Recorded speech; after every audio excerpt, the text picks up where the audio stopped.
When you hear Ferrari, you think of racing. When you hear Lamborghini, you think of wild design. But when you hear Pagani, you think of obsession, artistry, and insanity at 230 miles per hour.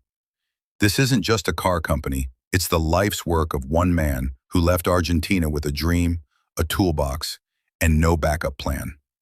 Welcome to the story of Pagani, the most emotional car brand on earth. Horacio Pagani was born in Argentina in 1955. While other kids played soccer, he sketched race cars. By 20, he was building his own Formula Renault car, by hand, in a rural garage. He was obsessed with lightweight materials even then, but he knew he'd never reach his full potential in Argentina. So he did the craziest thing ever, moved to Italy in the early 80s, chasing a dream to work with the legends. In Italy, he literally knocked on Lamborghini's door. They gave him a shot, sweeping floors, then slowly climbing to lead their composites division. His most notable work?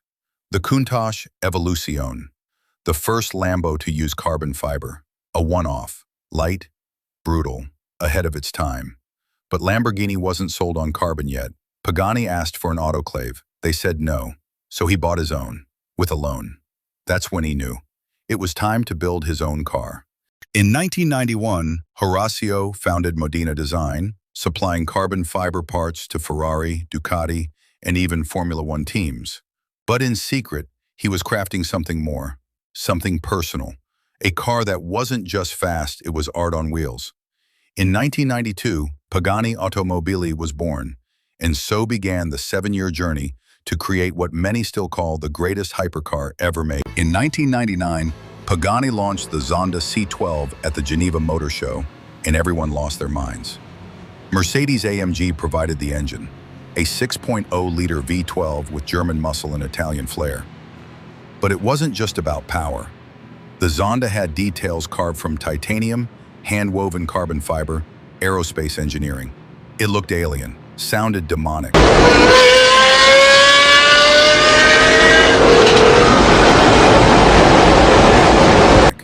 Hand-built with obsessive precision. Even the bolts were titanium and engraved with the Pagani logo. The Zonda wasn't mass-produced, it was crafted.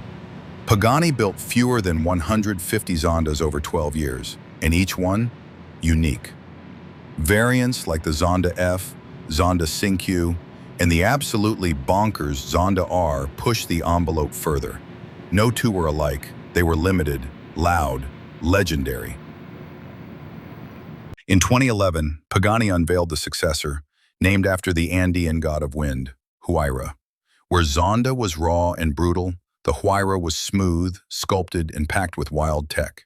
Active aerodynamic flaps controlled by a central brain, a twin-turbo AMG V12, and an interior that looked like Da Vinci built a spaceship. Critics raved. Top Gear called it the hypercar of the decade.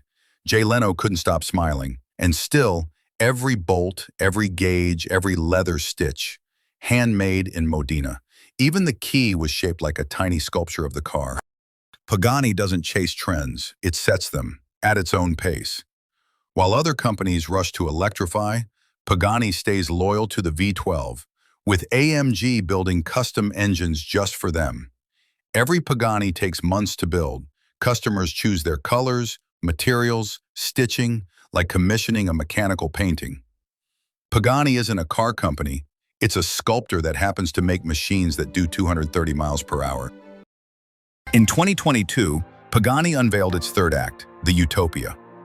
The name alone is bold, and so is the car. It's lighter than the Huayra, with 864 horsepower from a twin-turbo AMG V12, paired with a manual gearbox if you want it. Yes, in a world of electric torque monsters, Pagani said, you still deserve a clutch. It's a hypercar built for the soul, analog feel, digital precision, art, engine, madness, all in one. Pagani doesn't build cars, it builds obsessions. Machines that make grown men cry and engineers question reality. There's no racing team, no mass production, just one man's dream, fueled by titanium and turbochargers. In a world of soulless speed, Pagani still believes in emotion, in noise, in beauty. And maybe, just maybe, That's why they're the last true hypercars left.